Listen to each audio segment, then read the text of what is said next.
இவங்க இப்படி பண்ணுவாங்கன்னு நான் நினச்சி கூட பார்க்கலங்க. இவங்க ஆல்ரெடி நம்மக்கிட்ட கேக் வாங்கினவங்க தான். இவங்க எப்படின்னா சிங்கிள் கேக்கில் 2 ஃப்ளேவர் வர மாதிரி கேட்டிருந்தாங்க. நான் கூட சொன்னேன், ஏன் சிஸ்டர் 2 கேஜி கேக்குனா 2 டயராக போகலாம்ல. இல்லை சிஸ்டர், எனக்கு ஒரே கேக்கில் 2 ஃப்ளேவர் வர மாதிரி பண்ணி கொடுங்க, பாட்டமில் வெனிலாவும் டாப்பில் வந்து சாக்லேட்டும் பண்ணி கொடுத்துருங்க, நான் வந்து பீஸ் வந்து நான் போட்டு கொடுத்துக்கிறேன், ஒரு சிலருக்கு வந்து 2 இது ஃப்ளேவருமே பிடிக்கும்ல அப்படின்னு சொல்லியிருந்தாங்க.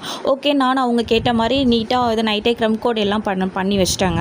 இவங்க மார்னிங் ஒரு 10 o'clock கேட்டிருந்தாங்க. சரி, மார்னிங் எழுந்திரிச்சு ஐசிங் ஒர்க் எல்லாமே முடிச்சாச்சு. இவங்க வந்து ஒரு 12 o'clock போல் வந்தாங்க. வந்துட்டு அயோத்தியப்பட்டினத்துலேருந்து கொஞ்சம் அவுட்டர் சைடு அப்படின்னு சொல்லியிருந்தாங்க. டோட்டலாக இவங்க வந்து 2 கேக் வாங்கியிருந்தாங்க, ஒரு பெண்டோ கேக்குமே. ஸோ வாங்கிட்டு போயிட்டு இவங்க என்ன பண்ணாங்க, இந்த கேக்கை ஃப்ரிட்ஜில் வைக்கவே மறந்துட்டாங்க. டோட்டலாக இந்த கேக் வந்து 7 மணி நேரம் நம்ம கேக் வந்து ஃப்ரிட்ஜில் இல்லாமல் ரூம் டெம்பரேச்சர்லேயே இருந்திருக்கு. கஸ்டமர் வந்து நைட்டு ஒரு 10 மணிக்கு ஒரு மெசேஜ் அனுப்புகிறாங்க, சிஸ்டர் இந்த கேக் ஐஸ் கேக்குங்களா, ஃப்ரிட்ஜில் வைக்கணுமா?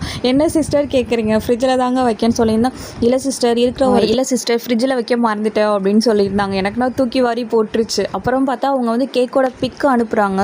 அப்படியே இருக்குங்க நம்ம கேக். 7 மணி நேரம் ஆனாலுமே அந்த கேக் வந்து ஸ்டேபிளாக அப்படியே இருக்குது. கஸ்டமருமே டேஸ்ட் வைஸ் சூப்பராக இருக்குங்க, நல்லா இருந்துச்சுங்க.